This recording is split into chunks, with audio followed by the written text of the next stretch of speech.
আল্লাহর কোরআনের সবচাইতে দামি আয়াত, the greatest verse in the Quran. Ubai ibn Kab রাদিয়াল্লাহু তাআলা আনহুকে বিষ্ণু সাল্লাল্লাহু আলাইহি ওয়াসাল্লাম জিজ্ঞেস করলেন, উবাই বলো তো কোরআনের কোন আয়াতটা সবচেয়ে সেরা?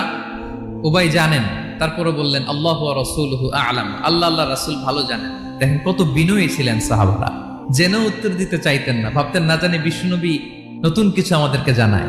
বিষ্ণুনবী আবার বললেন, তুমি কি জানো কোরআনের সবচেয়ে শ্রেষ্ঠ আয়াত কোনটা?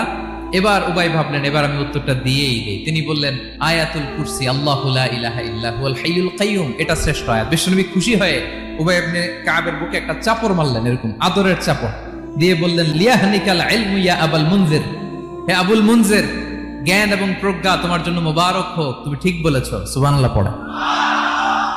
তাহলে এই প্রথম ইনফরমেশনটা আজকে জানলাম, কোরআনের সর্বশ্রেষ্ঠ আয়াতের নাম 6236টা আয়াতের মধ্যে থেকে সবচাইতে দামি আয়াত এটা।